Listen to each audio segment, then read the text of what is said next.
Students, welcome to एमकेएच। आज हम करने वाले हैं आपका चैप्टर नंबर 9, जो कि एक बहुत ही इंटरेस्टिंग और बहुत ही रोचक स्टोरी है। आपको सचमुच में ये स्टोरी पढ़ करके बहुत मजा आने वाला है।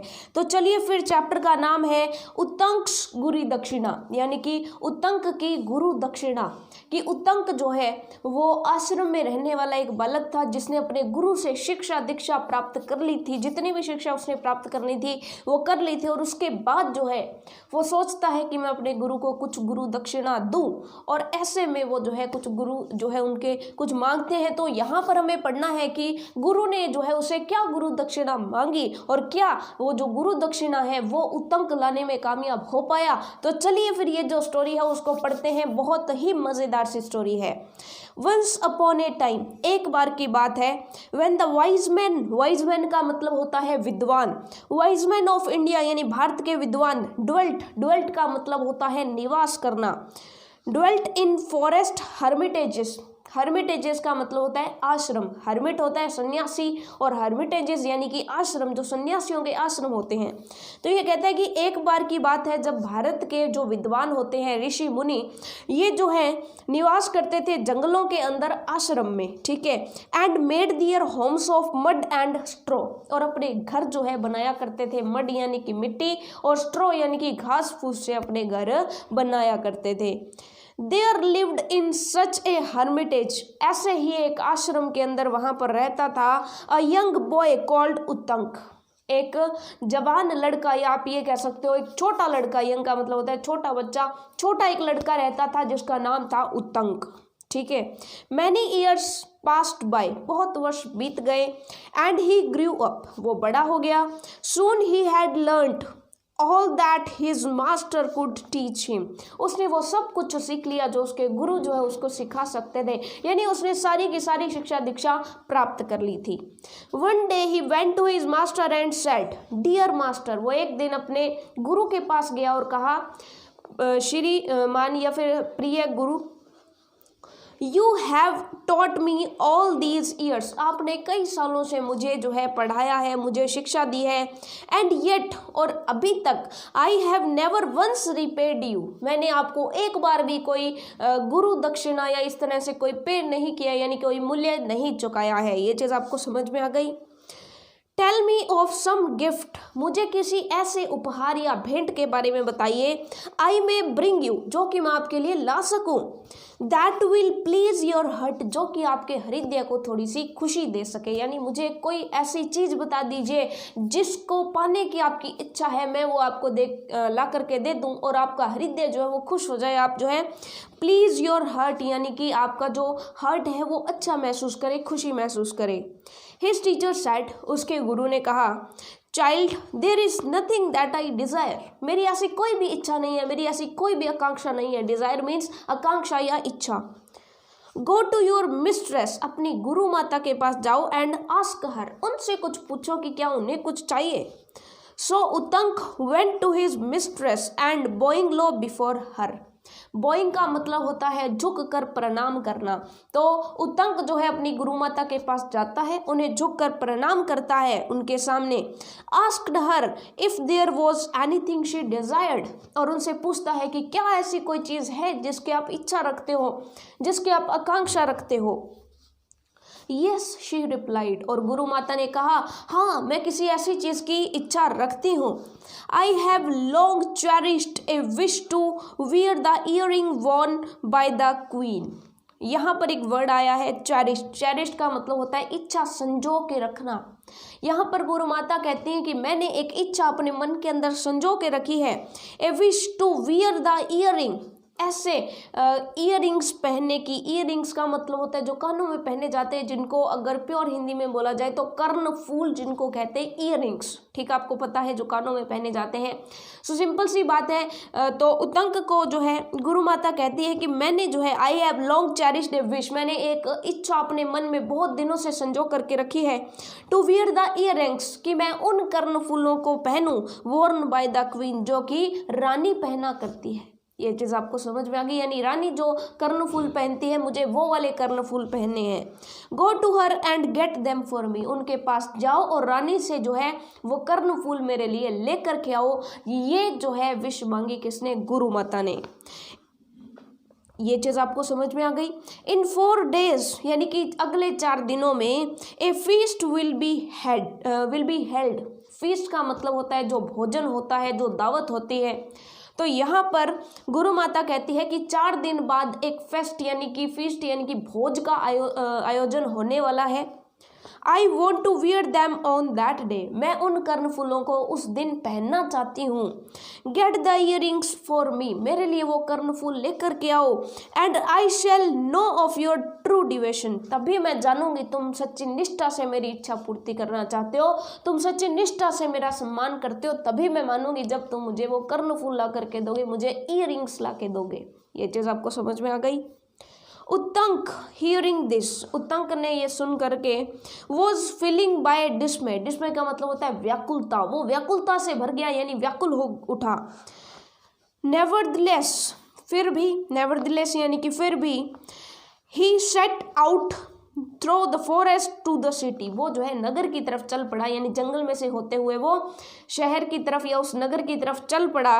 Where he knew the king dwelt, जहाँ पर किंग निवास करता था, जहाँ पर राजा रहा करता था। यानी कि वो थोड़ा सा व्याकुल हुआ कि मैं रानी से कैसे वो जो इयरिंग्स है वो मांग करके लाऊंगा, लेकिन फिर भी वो जो है उस नगर की तरफ चल दिया जिस तरफ राजा का महल था, जहाँ पर राजा और रानी रहा करते थे। He had not gone far, वो ज़्यादा दूर नहीं गया था। When he saw a huge bull coming towards him, जब उसने देखा कि एक विशाल बुल यानी कि सांड, एक विशाल सांड जो है उसकी तरफ दौड़ा हुआ आ रहा है। As it drew nearer, और जैसे ही वो पास आया, Uttanka saw seated upon the bull a man so large that he drew back in fear। अब ये कहता है कि उत्तंक के पास जैसे जैसे वो बुल पास में आया, so seated upon the bull a man, उसने देखा कि उस बुल पर, उस सांड पर एक आदमी बैठा हुआ है। सो लार्ज, जो कि बहुत ही विशाल है, यानी कि वो आदमी जो है वो भी काफ़ी जो है मोटा है, यानी कि विशाल है। सो लार्ज, काफ़ी बड़ा है। That he Drew back in fear, इतना बड़ा है कि उसके पैर जो है वो डर से पीछे चलने लगे। But the man called out, लेकिन उस व्यक्ति ने पुकारा, उत्तंक ड्रिंक दिस, उत्तंक इसे P low. And he held out A cup full of dirty water, और उसने जो है गंदे पानी का एक प्याला उत्तंक को थमा दिया कि उत्तंक ये जो है तुम्हारी सहायता करेगा, इस पानी को तुम पी लो। Uttanka turned his head away, Uttanka ने अपना सर घुमा लिया, यानी कि वो नहीं पीना चाहता था क्योंकि गंदा पानी उसको दिया था। But the man said, drink Uttanka, it will help you on your way, Uttanka इसे पी लो, ये तुम्हारी सहायता करेगा तुम्हारे रास्ते में। ये चीज़ आपको समझ में आ गई। खैर इस बात को छोड़िए, बाद में पता चलेगा किसने जो है ये क्यों आया था और आगे की क्या स्टोरी है, आगे पढ़ते हैं। यानी कि यहाँ तक बताया गया है कि उसने कहा कि उत्तंक इसे पी लो, ये तुम्हारे रास्ते में सहायता करेगा। At last he came to the palace of the king, अंत में वो जो है राजा के महल में पहुंच गया। ही बोल्डली वेंट इनसाइड, और वो निर्भयता पूर्वक यानी कि बिना किसी डर के, बोल्ड से यानी बोल्डली वो अंदर चला गया। And did not stop to look about him, अपने आसपास किधर भी उसने नहीं देखा, अबाउट हिम यानी अपने आसपास चारों तरफ उसने कहीं भी नहीं देखा। Till he saw the king himself seated upon the royal throne, royal throne यानी कि राज सिंहासन पर जब तक उसने राजा को बैठे हुए नहीं देखा तब तक उसने इधर उधर कहीं भी राजा को नहीं ढूंढा, सीधा जो है राज सिंहासन की तरफ चल दिया। सर सैड उत्तंक बोइंग लो, अब उत्तंक ने कहा श्रीमान या फिर महाराज, उसने जो है प्रणाम करते हुए कहा महाराज, I have come from hermitage in the forest many miles from here, मैं कई मीलों दूर एक आश्रम, हर्मिटेज यानी कि आश्रम से आया हूँ। My mistress desire to wear the earrings of the queen on feast day, मैं जो है मेरी जो गुरु माता है वो आपकी रानी के जो ईयरिंग्स है, जो कर्णफूल है, उनको पहनना चाहते हैं भोज के दिन पर, फीस्ट डे यानी कि जिस दिन भोज का आयोजन होना है उस दिन पहनने जो है वो चाहती हैं। And if I do not take them to her, और अगर मैं वो ईयरिंग्स उनके लिए नहीं लेकर के गया, I will loss favour in my teachers eyes, मैं अपनी जो टीचर हैं यानी कि मेरे जो गुरु हैं उनकी कृपया दृष्टि जो है उनसे उसको खो दूंगा। ये चीज़ आपको समझ में आई, यानी कि मैं ये मानूंगा कि गुरु की कृपा जो है वो मेरे पर नहीं रहेगी, क्योंकि मैं गुरु दक्षिणा नहीं दे पाऊंगा, मैं उनकी इच्छा पूर्ति नहीं कर पाऊंगा। The king smiled kindly upon the boy, जो किंग है वो दयालुता से उसके तरफ मुस्कुराता है। You must ask the queen, तुम्हें ये बात तो रानी से पूछनी पड़ेगी। He said go to her chamber and ask her, जाओ तुम रानी के कक्ष में जाओ और उनसे पूछ लो कि क्या वो अपने इयरिंग्स तुम्हें दे देंगी। Uttanka wents to the queen's chamber, Uttanka रानी के कक्ष में चला जाता है। But he could not find her, लेकिन उसे रानी कहीं पर भी नहीं मिलती है। He went back to the king and said sir I can't find her, और वह वापस महाराज के पास आ जाता और कहता है महाराज मैं रानी साहिबा को नहीं ढूंढ पाया। ये चीज़ आपको समझ में आ गई। The king looked at Uttanka, जो राजा है उन्होंने उत्तंक के तरफ देखा।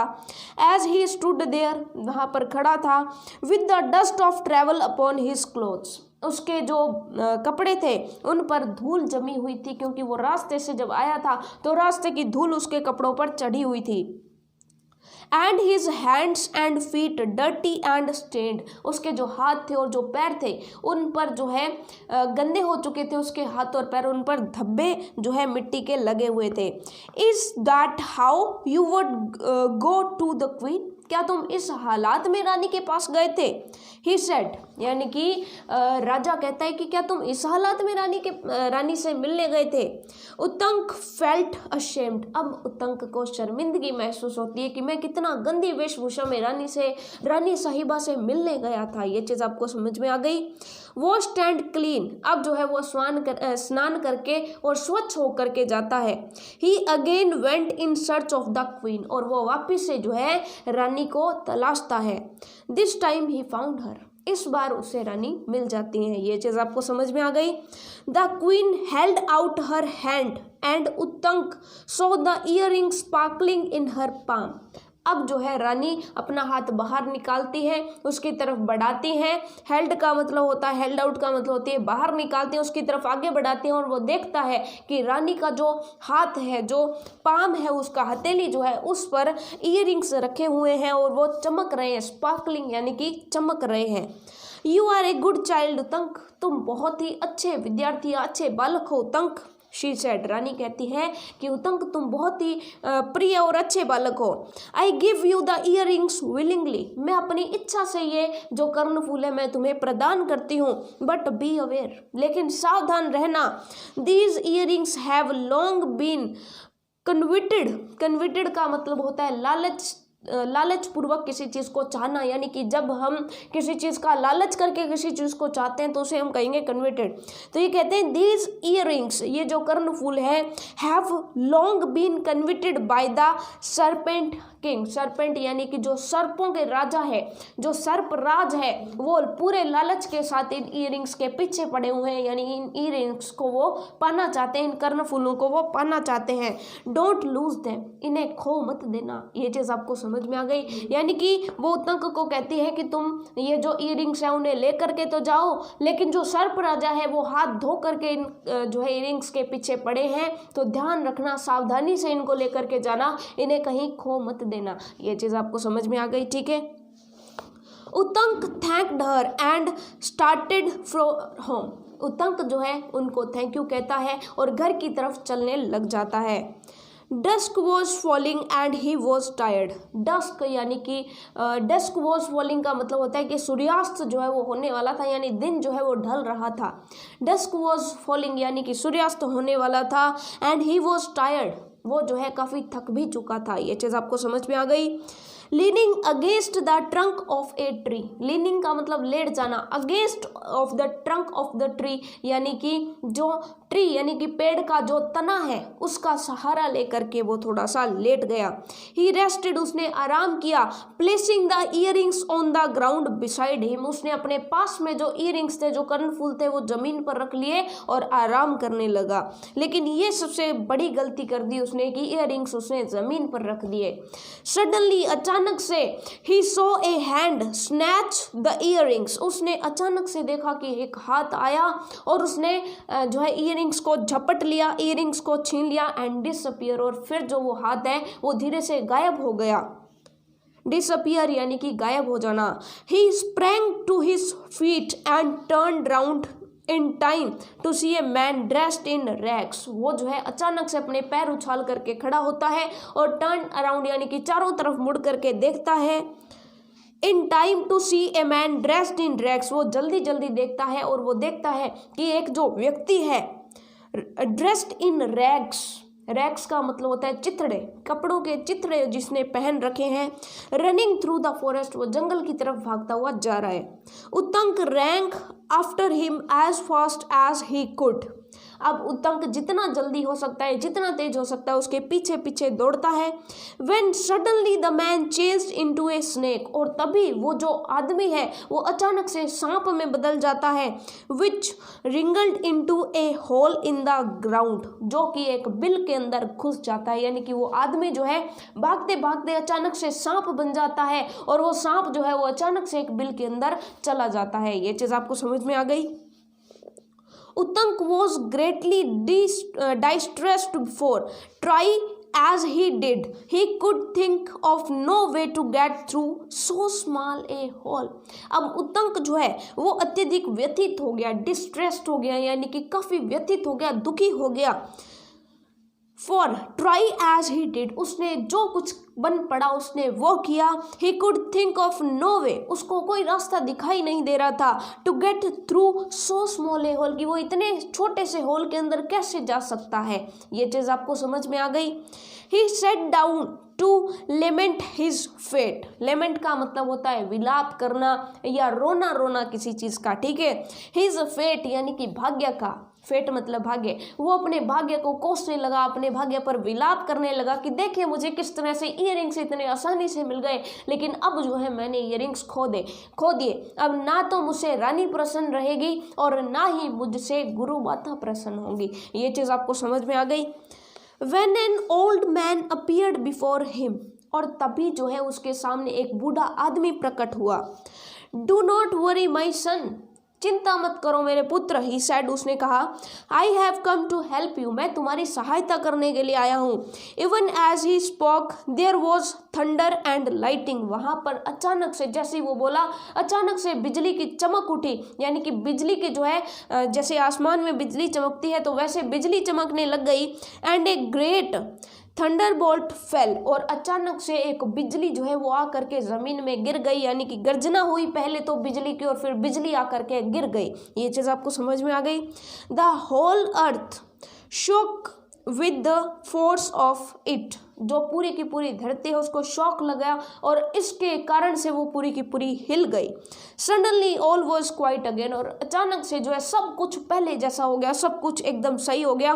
But the next to where Uttanka stood, लेकिन जहाँ पर उत्तंक खड़ा था उसके जस्ट सामने was a big hole in the ground, ground के अंदर बड़ा सारा छेद हो गया। ये चीज़ आपको समझ में आ गई। Uttanka entered the hole and found himself in the kingdom of serpent king, वो जो है उस होल के अंदर, उस छेद के अंदर जैसे ही चला गया तो उसने अपने आप को पाया किस में, सर्पों की दुनिया में, यानी सर्पों के राज्य में वो अब प्रवेश कर चुका था। ये चीज़ आपको समझ में आ गई। यानी कि जो छोटा सा बिल था जिसमें वो जा नहीं सकता था, अब वो बड़े बिल के सहारे उनकी दुनिया में आ चुका था। ही वॉक्ड स्लोली अलोंग, वो जो है उसी छेद में, उसी ये जो छेद हो गया था बड़ा सारा, उसी में जो है एक किनारे से दूसरे किनारे की तरफ चलने लगा। And come to two women weaving a piece of cloth, और दो औरतों की तरफ आया जो कि वीविंग ऑफ क्लॉथ्स यानी कि जो कि कपड़ों की बुनाई कर रही थी। He asked them the way to the palace of serpent king, उन्होंने सर्पराज का, जो सर्पों का राजा था, उस सर्पराज का महल का पता पूछा कि उसका महल कहाँ पर है।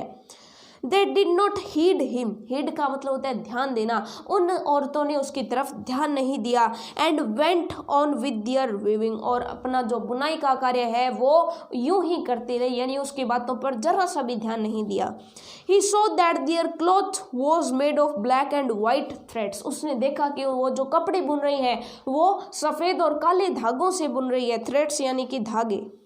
Next he come to a wheel with 12 spokes, अब अचानक से जो है वो कहाँ पर पहुँच गया, एक पहिए की तरफ पहुंच गया, व्हील यानी कि पहिए की तरफ पहुंच गया, विद 12 स्पोक्स, स्पोक्स यानी कि जो पहिए की जो ताड़ियां होती है, और पहले जब लकड़ी के पहिए होते थे तो उन्हें अरे बोला जाता था, अरे, ठीक है। सो ऐसे पहिए की उसने देखा जिसके 12 अरे थे।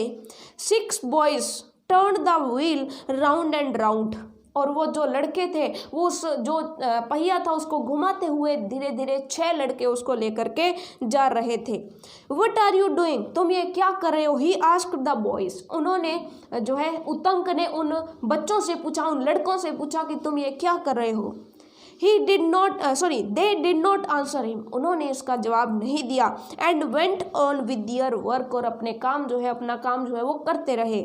So he went to till he saw a man with a beautiful horse, अब जो है उतंक ने चलना प्रारंभ किया, और वो तब तक नहीं रुका जब तक उसने एक बहुत ही ब्यूटीफुल हॉर्स यानी कि बहुत ही सुंदर घोड़े पर चढ़ा हुआ एक आदमी उसने नहीं देखा। उतंक वेंट अप टू हिम, उतंक जो है उस घोड़े पर सवार व्यक्ति के पास चला गया।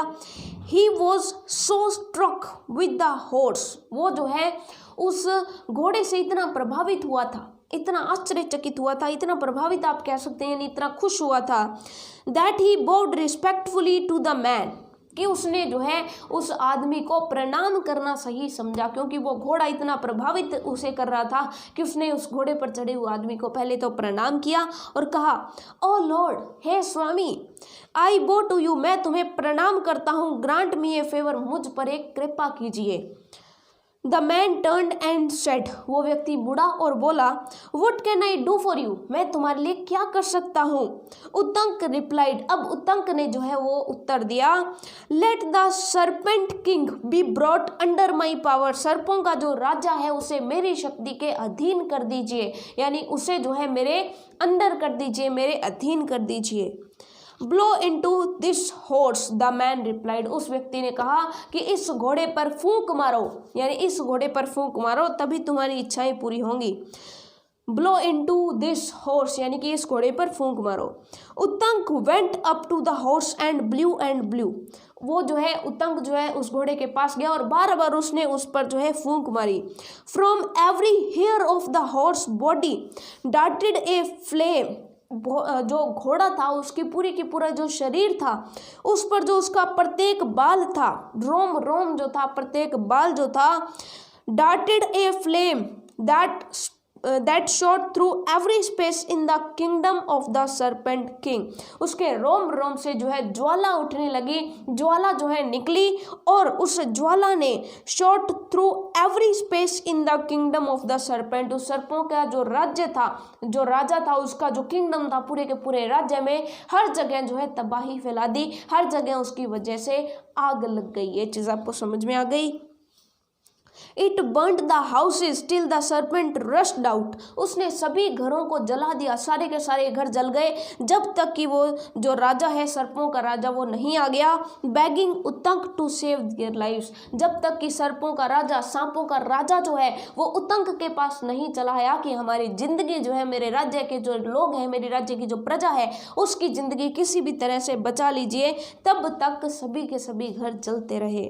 Late the serpent king return the earrings said Uttanka, Uttanka ने कहा कि चलो मुझे जो है मेरी जो इयरिंग्स है वो जल्दी से वापस कर दो। All the serpents then clamoured for the king return to earrings, he did so, यानी कि पूरे के पूरे जो राज्य में सारे के सारे जो लोग थे वो कोलाहल मचाने लगे और राजा पर दबाव बनाने लगे कि कृपया करके राजा, जो सर्पों के राजा हैं उनसे, कि कृपया करके राजा इसके बच्चे के जो कर्णफूल हैं, जो इयरिंग्स हैं, जो आपने छीन रखे हैं उतंक के, इसको वापस दे दीजिए। और राजा ने वैसा ही किया, उतंक को उसके इयरिंग्स जो है वो वापस दे दिए। ये चीज़ आपको समझ में आ गई। The man gave Uttank the horse and in a few moments he was back at the hermitage. उस व्यक्ति ने उतंक को वो घोड़ा भी दे दिया था और कुछ ही क्षणों में जो उतंक है वो अपने आश्रम वापस आ गया, just in time to give the earrings to his mistress for the feast. यानी कि भोज से पहले उसने जो कर्णफूल है, जो इयरिंग्स है, वो अपनी गुरु माता तक पहुंचा दिए थे समय रहते। शी ब्लेस्ड हिम, और उन्होंने उसको आशीर्वाद दिया, फॉर हिज ग्रेट करेज, उसके इस महान साहस के लिए उसका जो है उसको आशीर्वाद दिया। व्हेन उतंक रिलेटेड हिज एडवेंचर्स, यानी कि जब उतंक ने अपने एडवेंचर्स के बारे में दूसरे लोगों को बताया, साहसिक कार्यों के बारे में अपने गुरुओं को और बाकी लोगों को बताया, his master smiled and said, उसके जो आचार्य है वो मुस्कुराए और बोले, the dirty water you drank my boy, जो गंदा पानी तुमने पिया था मेरे पुत्र, वॉज एम्ब्रोसिया, वो अमृत था, वो गंदा पानी नहीं था बल्कि वो तो अमृत था। That will give you eternal youth, यानी कि वो जो है तुम्हें शाश्वत यौवन प्रदान करेगा, यानी कि तुम कभी भी बूढ़े नहीं होगे, तुम्हें जो है वो जवान बना करके रखेगा। द टू मेडन, जो दो कुमारियां, जो दो लड़कियां तुम्हें मिली थी, weaving the black and white threads, जो कि काले और सफ़ेद धागों से कपड़ा बुन रही थी, आर नाइट्स एंड डे, वो रात और दिन थे जो एक के बाद एक आते हैं। The wheel with the 12 spokes in the year with its 12 months, यानी कि जो चक्र तुमने देखा, जो पहिया तुमने देखा जिसके अंदर 12 जो है स्पोक्स थी, यानी कि 12 जो है अरे थे, वो क्या थे, साल के 12 महीने थे। एंड द बॉयज, और जो 6 लड़के उन्हें चला रहे थे, द सीजन्स, वो मौसम थे, यानी कि वो मौसम थे जो 12 अरे के पहिए को घुमा रहे थे, वैसे ही मौसम जो है 12 महीने जो है उनको चलाते हैं। The man was the god of rain, जो घोड़े पर तुम्हें आदमी मिला था वो कौन था, वो था गॉड ऑफ रेन, यानी कि वर्षा का देवता था। And the horse was the god of fire, और जो वो घोड़ा था वो अग्नि देवता था। You have been well looked after, तुम्हारी भली भांति प्रकार से रक्षा की गई थी पुत्र, यानी कि जब तुम अपने मिशन पर थे इयरिंग्स लाने के, तो तुम्हारी भगवान ने भली भांति रक्षा की थी, देवों ने तुम्हारी भली भांति रक्षा की थी, माई चाइल्ड, मेरे बच्चे। एंड डिजर्व माई ब्लेसिंग्स, और तुम जो है मेरे आशीर्वाद के योग्य हो। So go into the world now, अब जो है तुम अपने संसार में चले जाओ, अब तुम अपने जो है ग्रस्त में चले जाओ। For great Fortune awaits you, क्योंकि तुम्हारा सौभाग्य जो है तुम्हारा इंतज़ार कर रहा है। क्योंकि पहले ऐसे होता था कि अपना जो जीवन है वो पूरी तरह से छोड़ करके आश्रमों में बच्चे पढ़ने जाया करते थे, और ऐसे में फिर जो है जब उसकी स्टडी कंप्लीट हो गई थी, उसे गुरु दक्षिणा भी देती थी, अपने सारे कर्तव्यों की पालना कर दी थी गुरुओं के प्रति, तो अब उसे अपने ग्रस्त जीवन में आना था, अपना जो जीवन है उसको संभालना था। Thus Uttanka having fulfilled his duties, और इस तरह से उतंक ने अपने सारे कर्तव्यों को पूरा किया। Went into the world to seek his living, और अपने जीवन में आ गया, अपनी आजीविका में आ गया ताकि वो अपनी आजीविका चला सके। He was not as other man, वो बाकी के आदमियों की तरह नहीं था। For he knew that God protected him, क्योंकि वो जानता था कि गॉड जो भगवान जो है उन्होंने इसको प्रोटेक्ट किया है। ये चीज़ आपको समझ में आ गई। He had nothing to fear, और अब उसे किसी भी प्रकार का भय नहीं था, क्योंकि जो जो उसके सामने मुश्किलें आती थी, जो भगवान है वो उसको प्रोटेक्ट करते थे। ये चीज़ आपको समझ में आ गई। तो ये थी पूरी की पूरी उतंक की स्टोरी, और इस तरह से उतंक की जो है गुरु दक्षिणा उसने अपने गुरुओं को ला करके दे दी थी। तो चलिए फिर अब बारी है हमारे टेक्सचुअल क्वेश्चंस की, कि हम जो है हमारे क्वेश्चंस हैं उनकी तरफ ध्यान दें। So tick the correct alternatives, 4 option है, सेम पैटर्न रहता है हमारा करने का, और उनमें से जो है एक ऑप्शन आपको करेक्ट करना है, ठीक है। सो चलिए, in which ceremony did the mistress wish to wear the earrings, कौन सा आयोजन था जिसमें गुरु माता ने इयरिंग्स यानी कर्णफूल पहनने की योजना बनाई थी। तो फर्स्ट ऑप्शन है मैरिज, शादी में। बी ऑप्शन है फीस्ट यानी कि एक भोज। सी है फेयर यानी कि मेला, और चौथा है फैशन शो। तो आप कह देंगे ऐसा तो कुछ था नहीं, ए फीस्ट यानी कि भोज का आयोजन होना था, यानी बी ऑप्शन करेक्ट है। सेकेंड है when Uttanka started his journey he saw a, जब उसने स्टार्टिंग में अपनी जो जर्नी है उसको स्टार्ट किया, अपनी यात्रा को स्टार्ट किया, तो उसने सबसे पहले क्या देखा? Huge bull, horse, snake, eagle. तो आप कह देंगे ह्यूज बुल, उसने बहुत ही बड़ा सारा जो है वो सांड देखा था। सी है suddenly the man changed into dash and went into a hole in the ground. Suddenly वो जो आदमी था जिसने रैक्स पहने हुए थे, चिथड़े पहने हुए थे, जिसने ईयरिंग्स पर झपटा मारा था और गायब हो गया था, फिर वो भाग करके बिल में जो है वो चला गया था, तो वो किस में चेंज हो गया था? वो एक सांप में चेंज हो गया था। तो आप कह देंगे सी ऑप्शन इसके लिए करेक्ट है, ए स्नेक। उसके बाद है two women were weaving a piece of cloth with dash dash dash threads. कौन से धागों से वो जो है कपड़ा बुन रही थी? तो आप कह देंगे black and white. So D option is the correct option. Okay, अब हम चलते हैं ट्रू एंड फॉल्स पर। State whether the statements given below are true और false. Uttanka lived in the palace. Uttanka महल में रहता था। तो आप कह देंगे नहीं, ये फॉल्स हो गया। उत्तंक आश्रम में रहता था, हर्मिटेजेस में रहता था। The queen gave the earrings to Uttanka willingly. उस रानी ने जो है उत्तंक को अपनी इच्छा से वो जो कर्णफूल है वो दिए थे। तो आप कह देंगे ये सही है, ये ट्रू हो जाएगा। उसके बाद थर्ड है ए big whole was formed by Thunderbolt in the ground. बिजली के गिरने से जो है एक बड़ा सारा होल बन गया था धरती के अंदर। तो आप कह देंगे ये बिल्कुल सही है, ये भी ट्रू। एंड फोर्थ है the serpent king did not return the earrings. जो सर्पों का राजा है उसने कर्णफूल वापस नहीं लौटाए। क्या ये सही है? तो ये गलत है, ये हो जाएगा फॉल्स। ये चीज़ आपको समझ में आ गई। अब हम चलते हैं 20 to 25 वर्ड्स वाले जो हमारे क्वेश्चंस हैं उनकी तरफ। फर्स्ट क्वेश्चन है why did Uttanka live, where did Uttanka live, where did Uttanka live यानी कि उत्तंक कहाँ पर रहता था? तो आप कह देंगे उत्तंक लिव्ड इन ए हर्मिटेज। उत्तंक जो है वो एक कुटिया में, एक आश्रम में रहता था। It made of mud and straw, जो कि मिट्टी और घास फूस की बनी हुई थी। His Hermitage was in forest. उसकी जो कुटिया थी, उसका जो घर था या उसकी जो झोंपड़ी थी आप ये कह सकते हो, उसका जो आश्रम था वो कहाँ पर था? जंगल के अंदर था। सेकेंड क्वेश्चन है what was the wish of Uttanka's mistress. Uttanka की गुरु माता जो थी उसकी क्या इच्छा थी? तो आप कह देंगे the wish of Uttanka's mistress was a long time to wear the earrings worn by the queen. बहुत ही लंबे समय से उत्तंक की जो गुरु माता है उनकी ये इच्छा थी कि वो उन इयरिंग्स को पहने, उन कर्णफूलों को पहने जो रानी पहनती है। And she wanted that earrings must be brought by Uttanka. वो चाहती थी कि वो इयरिंग्स जो है वो लेकर के आए कौन? उत्तंक। ये चीज़ आपको समझ में आ गई। What did the man on the horse offer Uttanka.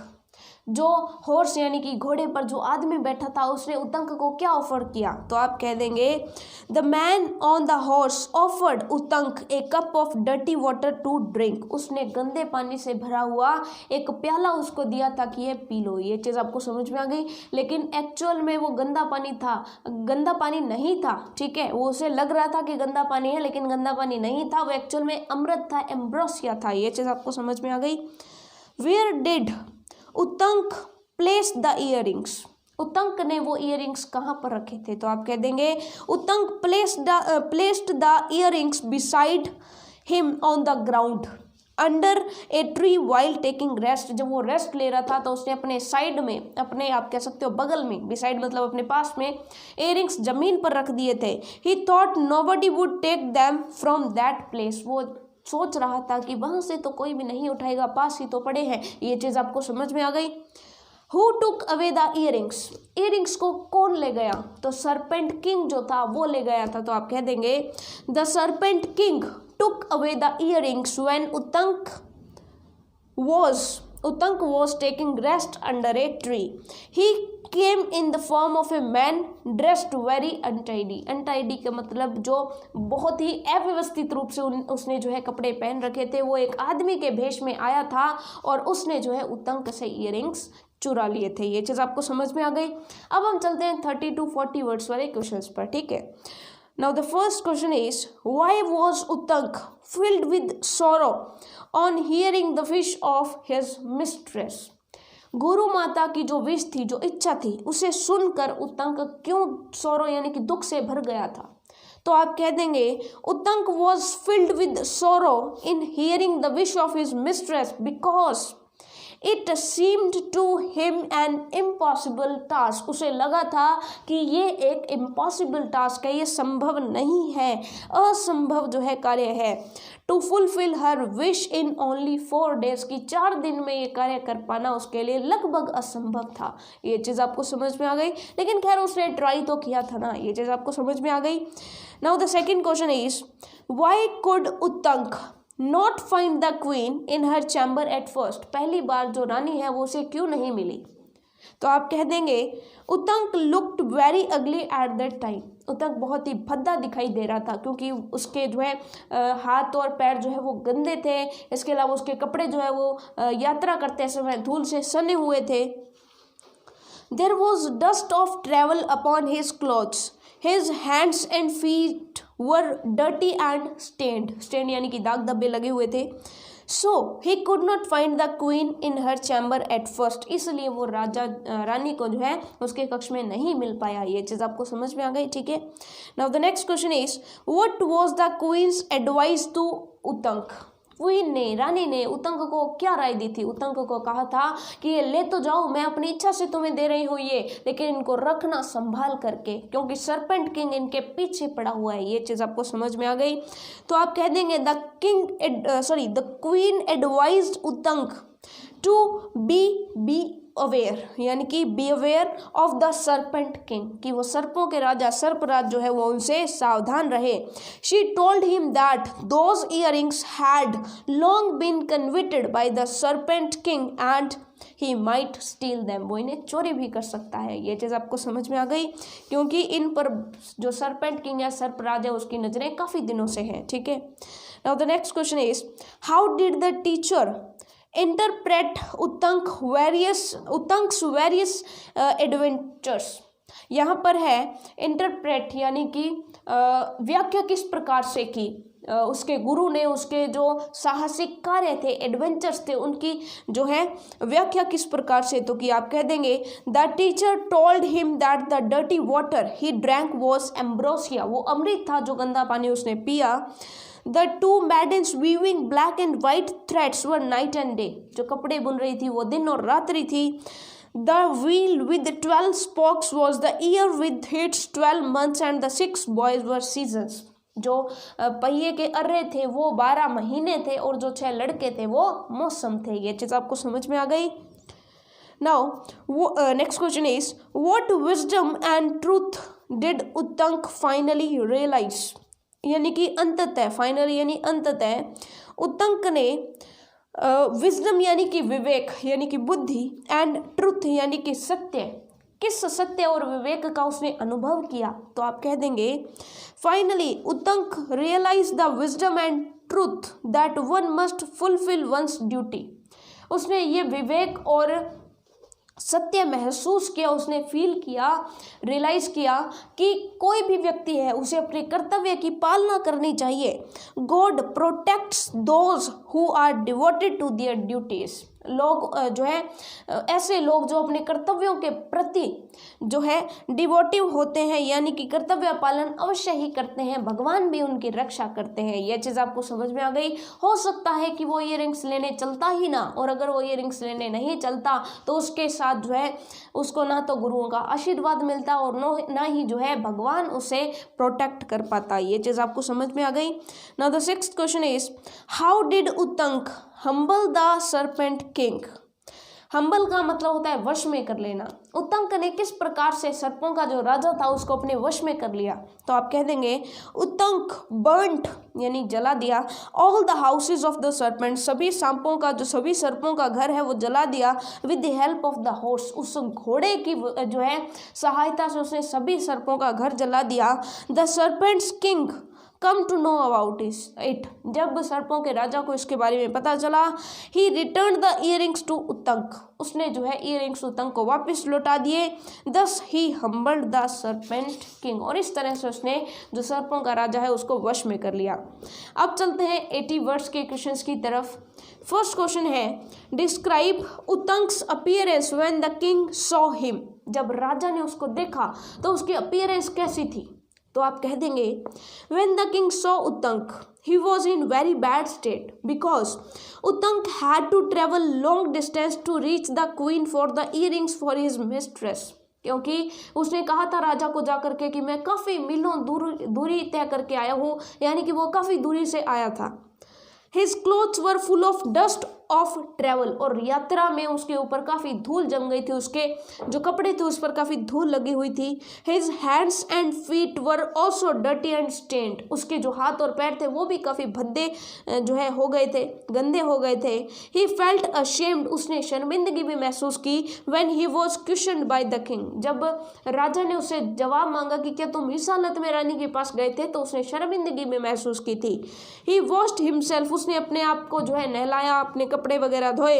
And went in searching queen next time, और जब रानी के पास दोबारा से गया, this time he could meet the queen with earrings, इस बार जो है वो अपनी जो रानी थी उनसे मिल पाया कर्ण फूलों के साथ। ये चीज़ आपको समझ में आ गई।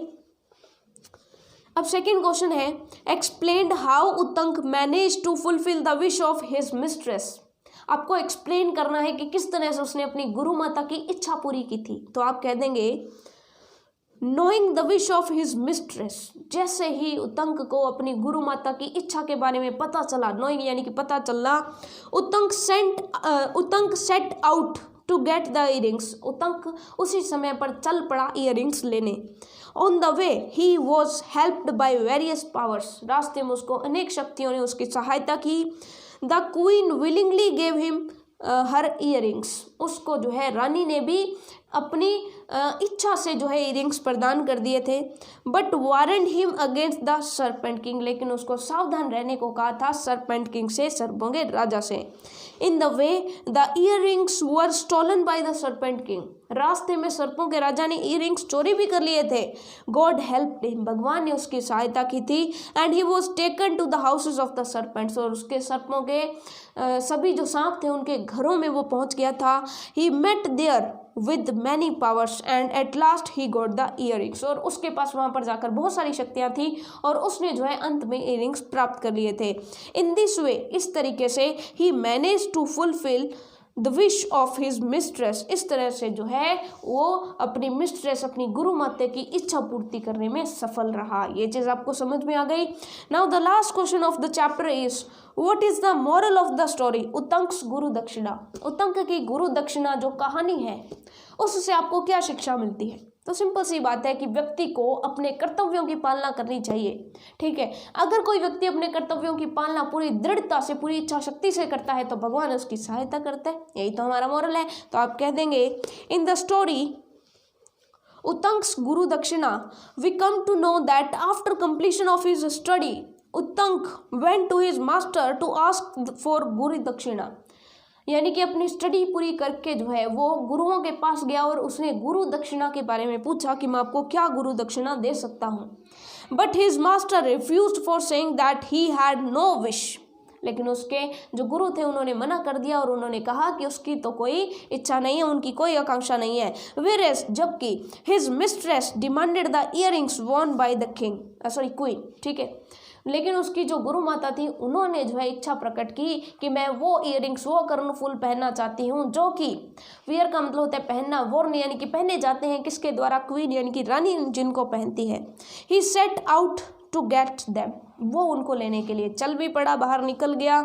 It was a noble cause to give guru dakshina, ये जो है नोबल कोर्स का मतलब है कि एक नेक काम था, गुरु दक्षिणा देना एक नेक काम था। So he was helped by the gods at various steps, जिस वजह से भगवान ने जो है कई कदमों पर उसकी सहायता की थी। ये चीज़ आपको समझ में आ गई।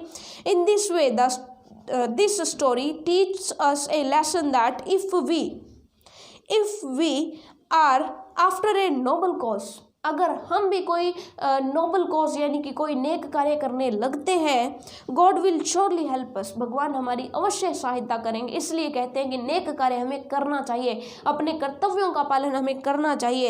If we remember our duties, अगर हम अपने कर्तव्यों को याद रखते हैं, गॉड विल प्रोटेक्ट अस, भगवान भी हमारी रक्षा करते हैं। तो ये था इस स्टोरी का पूरा मॉरल। आपको सारे के सारे क्वेश्चंस अच्छे से पहले तो नोट करने हैं और फिर सारी के सारी क्वेश्चंस को अच्छे से याद भी करना है, ठीक है। सो ये हुआ हमारा चैप्टर कंप्लीट। आज की क्लास में बस इतना ही, मिलेंगे नेक्स्ट क्लास में नेक्स्ट चैप्टर के साथ। तब तक के लिए all the best for your self studies.